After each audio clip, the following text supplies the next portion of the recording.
Coucou à tous, comment allez-vous? En tout cas, j'espère que vous allez bien et bienvenue sur ma chaîne L'Étoile Divine.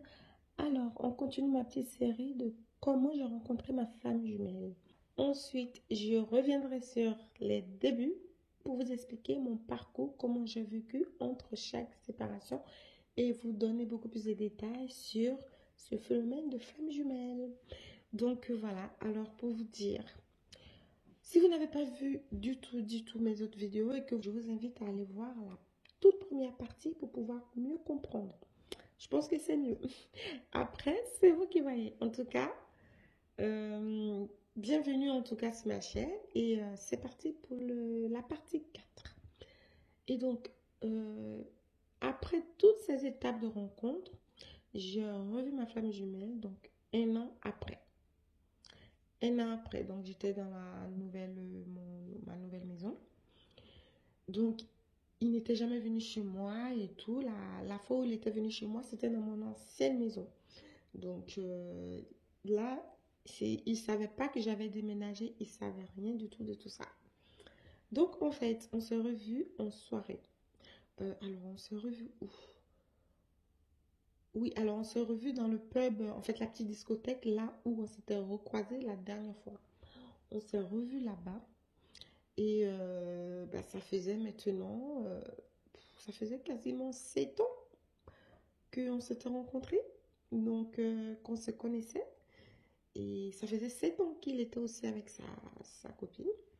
Donc du coup, voilà, on s'est revus et tout. Et on s'est revus comment? Alors moi, j'étais avec d'autres copines qui ne l'avaient jamais vu, qui ne le connaissaient pas du tout. Donc voilà, j'avais des copines, on est allé danser tout ça. Et je danse et je vois quelqu'un qui s'approche de moi et qui me prend le bras. Du coup, moi, je connais pas, quand je vais en discothèque, j'aime pas du tout qu'on m'approche et tout parce que il y a des hommes, ils aiment trop profiter, ils croient que toutes les filles sont là-bas. Pourquoi les saute dessus? Donc, du coup, à chaque fois, donc j'ai arraché mon bras comme ça, d'un coup, genre, lâche-moi en fait, c'est qui? Pourquoi tu me touches? Et je me retourne, c'était lui. Il me dit, oh, du calme et tout, je vais rien te faire en fait. J'ai dit, bah oui, mais tu me tiens pas comme ça en fait. Enfin bref, du coup, on s'est salué, on s'est fait la bise en tout cas. Et j'étais en train de danser avec une copine, j'ai présenté, j'ai dit, c'est une amie, voilà, machin et tout. Voilà, c'est une copine à moi, voilà. Du coup, il m'a dit, bah, est-ce qu'on peut danser et tout? Je lui ai dit, oui, ok, on peut danser. Donc, on a dansé et tout. J'étais très contente de le revoir, en tout cas, parce que j'étais célibataire hein, pendant un an. Bon, j'ai fait deux, trois petites rencontres, mais ça m'intéressait pas. Donc, je voulais pas aller plus loin. Donc, du coup, j'étais très contente de le revoir et tout. On a dansé, on s'est amusé, on a rigolé. Franchement, c'était très, très bien passé. Et, bah, je lui ai dit, t'inquiète pas, ce soir, on rentre ensemble. Il m'a dit, ah, ok. Je voulais te le dire, mais vu que c'est toi qui le dis, bon bah parfait. Donc on a dansé et la soirée s'est terminée et la discothèque c'est... Nous on est parti avant qu'elle ferme d'ailleurs parce que mes autres copines voulaient partir. Du coup on est parti. Lui il a laissé sa copine dans la discothèque. Ses copains. Excusez-moi. Il a laissé ses copains, son groupe d'amis dans la discothèque et on est parti ensemble. Sans prévenir, sans dire à ses amis que... Rien du tout. J'ai dit ces détails-là parce que il y a une raison. Donc, il n'a rien dit du tout. Il m'a suivi. Donc, voilà, moi, j'étais là avec ma copine. Il fallait que j'aille récupérer ma voiture que j'ai laissée chez ma copine. Donc, ma copine avait conduit et tout. Et moi, j'étais assise derrière dans la voiture. On a parlé, on a rigolé et tout. Et j'ai expliqué à ma copine que, voilà, à chaque fois, on se rencontre, on se croise. Donc, on se croise, on part ensemble et tout. On se parle jamais, mais à chaque fois qu'on se croise dans les soirées, on part ensemble. Ma copine a dit non, mais c'est bizarre, c'est un signe, c'est incroyable et tout. Mais pourquoi vous ne continuez pas de vous voir en dehors et tout? Moi, j'ai dit en fait, il n'est pas libre, il a quelqu'un et tout. Il a fait bof, oui, j'ai quelqu'un, mais bon, bof, bof, toi, ça n'a rien à voir, toi, c'est exceptionnel. Toi et toi, ça fait mou. Et on en a rigolé comme ça avec ma copine de la phrase qu'il a dit. Toi plus toi égale nous. Donc j'ai dit oui, mais en attendant, tu as quelqu'un. Et puis moi, je ne veux pas du sérieux, je m'amuse, je ne veux pas être en couple. Donc bon, bref. Et en fait, je disais que je ne voulais pas être en couple parce que depuis que je l'ai rencontré, à chaque fois que je rencontrais quelqu'un, je faisais que des comparaisons à lui. L'intensité, je compare toujours l'intensité des émotions. Du coup, bah oui, je pouvais pas être avec quelqu'un au final. Donc, j'ai rencontré des gens, mais ça ne durait pas. Enfin, voilà, ça sera l'objet d'une prochaine vidéo. Ça, c'est ce genre d'explication en tout cas, pour vous expliquer tout mon parcours. Donc là, c'était la dernière fois où je le rencontrais et qu'on rentre ensemble. Donc, on est venu chez moi dans ma nouvelle maison. Il m'a dit, mais pourquoi tu passes par là et tout? Je lui ai dit, bah, parce que j'ai déménagé, je vis ici. Il dit, ah bon, tu vis ici et tout? J'ai dit, oui, je vis ici maintenant. Bah, tu as combien de minutes? J'y suis à 10 minutes. Ah bon? Et on s'est jamais vu, on s'est jamais rencontré. J'ai dit, bah écoute, même les dernières fois, on se rencontrait pas. Enfin voilà, donc on se croisait qu'en soirée et tout ça. Et donc il était surpris. Et il est venu chez moi et j'ai remarqué chez lui qu'il avait vraiment envie de parler. Il avait vraiment envie de me dire des trucs et moi je ne comprenais pas. C'est-à-dire que les 2 dernières fois où on s'était vu, à partir de ce moment-là, lui, ça créait quelque chose. Ça créait une grosse cassure dans son couple. C'est-à-dire la fois où je l'avais vu avec sa copine dans la discothèque. À partir de ce moment-là, quand ils sont rentrés, après c'est lui qui me l'avait expliqué, quand ils sont rentrés, ça cassait quelque chose. Enfin, il n'avait plus envie même d'être avec cette fille-là. Il ne voulait plus. Il ne voulait plus du tout envie d'être. Il n'avait plus du tout envie. Parce que déjà, il m'avait vu déjà embrasser un homme il y a 1 an et demi en arrière. Donc, je pense que là aussi, il a cogité et ça commençait à le travailler. Il s'est dit aussi il vit un lien fort avec moi.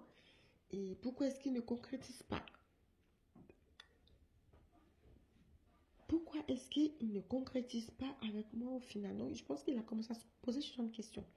Parce que cette dernière soirée où on s'est croisés, qu'il est venu découvrir ma nouvelle maison, on est resté chez moi, on a passé la nuit ensemble et on a beaucoup, beaucoup parlé dans la nuit.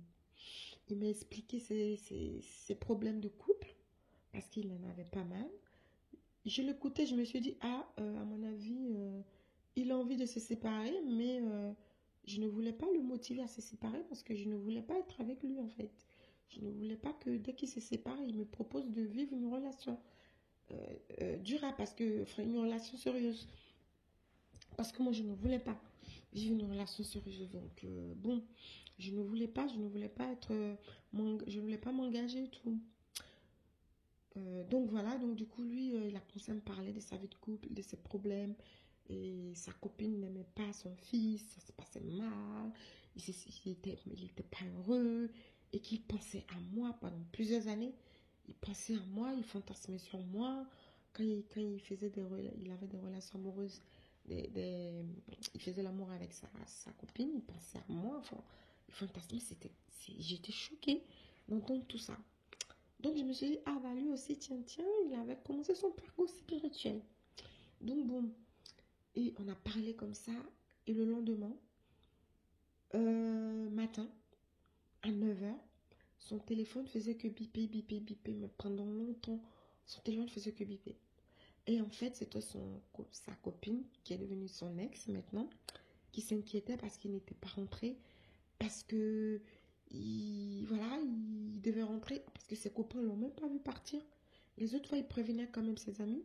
Comme quoi, il partait, il rentrait tout avec moi. Mais là, il a prévenu personne. Du coup, ses copains n'ont rien compris.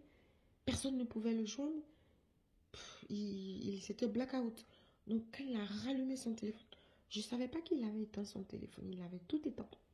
Et quand il a rallumé son téléphone chez moi à 9 h du matin, au moment de prendre le petit déjeuner, tout ça, il a dit, tiens, je regarde mon téléphone.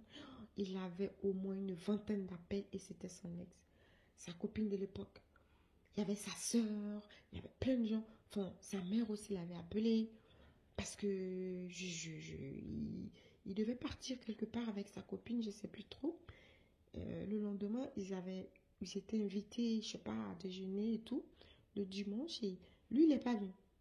Donc, il n'était pas au repas il ne pouvait pas être au repas. Enfin, c'était le bazar. Et il a commencé à paniquer et tout. Et il a dit, il faut que j'y aille parce que là, c'est compliqué. Là, j'ai prévenu personne. Mais tout ça, il me l'a expliqué après. Je suis après. Parce que figurez-vous qu'on s'est revus. Donc, en fait, voilà. Donc, ça, c'était le dernier chapitre de comment je l'ai rencontré. Et il y a eu plusieurs rencontres. Plusieurs rencontres successives. Et du coup, plusieurs connexions. Donc, en fait, quand il est parti ce matin-là, j'avais pas du tout envie qu'il parte. J'avais l'impression qu'il y a eu une vraie connexion. Mais je vous dis, une vraie connexion, j'avais l'impression. Parce que quand il est parti, j'ai ressenti un déchirement. Les autres fois, je m'en foutais réellement. Mais là, je me suis dit, mais non, pourquoi il part et tout. Je le retenais, j'ai dit non, je veux pas que tu partes, tu restes encore un peu. Il dit moi aussi, je veux rester, mais il fallait que je parte, il faut que je parte. Je vais aller affronter mes problèmes parce que là, il va y avoir des décisions qui vont être prises, il va y avoir des trucs. Donc j'avais comme l'impression qu'il avait fini son parcours avec son ex, la fille avec qui il était, et qu'il devait enclencher un nouveau parcours avec moi. Parce que, enfin, c'était très bizarre. Et quand il partait, j'avais l'impression que quelqu'un me quittait. J'avais l'impression qu'on était en train de... Que là, je vivais une vraie séparation. Que je sais pas. Que c'était la séparation de flammes jumelles, en fait, que je vivais. Sincèrement. À l'époque, mais je n'étais pas au courant des flammes jumelles. Je ne savais pas, je n'étais pas à fond. Mais j'avais l'impression que c'était ça. Parce que lui-même, je le considérais comme pas du tout comme une femme jumelle, en fait. Donc voilà, parce qu'entre-temps, j'ai fait des rencontres karmiques. Des rencontres karmiques qui m'ont perturbée. Je vais vous expliquer parce que j'ai vécu la nuit noire de l'âme. J'ai vécu la nuit noire de l'âme. Sauf que cette nuit noire de l'âme, je le mets sur quelqu'un d'autre, sur une fausse flamme jumelle, en fait. C'est pour ça qu'il faut faire attention avec les flammes jumelles. Il faut vraiment faire attention. Parce que quand il est parti, on ne s'est plus revu. Plus du tout. Et pour vous expliquer, quand je vous disais que j'ai vécu la nuit noire de l'âme, cette nuit noire de l'âme, je l'ai vécue parce que j'ai fait des rencontres karmiques. Et que ces rencontres karmiques, je les faites, comment dire, 4 ans après que j'ai rencontré ma flamme jumelle. Alors, pour comprendre, c'est-à-dire que je vais revenir en arrière. Je vais vous expliquer toutes les étapes que j'ai vécues de rencontres avec ma flamme jumelle. Et là, je vais vous parler de mon parcours. Ça sera dans la prochaine vidéo. Ça sera donc mon parcours de flamme jumelle. Tout ce que j'ai vécu, tous les... Comment dire? Toutes les connexions, toutes les décharges énergétiques que j'ai vécues à chaque fois que je rencontrais ma flamme jumelle et qu'on se requittait. Toutes les rencontres que je faisais derrière. Donc j'ai fait 2 rencontres karmiques et j'ai cru vraiment que... Et une rencontre de âme sœur. J'ai fait 2 rencontres karmiques et une rencontre de âme sœur. Et du coup, ça m'a perturbée. Tellement perturbée. Et ça sera l'objet d'une prochaine vidéo. Voilà. Je vais vraiment vous expliquer et vous allez comprendre le pourquoi du comment. Ce genre de relation est vraiment incroyable. Donc voilà, je vous dis à la prochaine vidéo et ça sera mon parcours de flamme jumelle. Donc cette série est terminée. Cette séquence de comment j'ai rencontré ma flamme jumelle est terminée. Et voilà, il va y avoir un nouveau programme, une nouvelle série de vidéos. Et voilà, je vous dis à très vite pour une prochaine vidéo. Merci d'avoir écouté ma vidéo. Et n'oubliez surtout pas de partager, de liker. Et merci de vous abonner. Et je vous dis à très vite.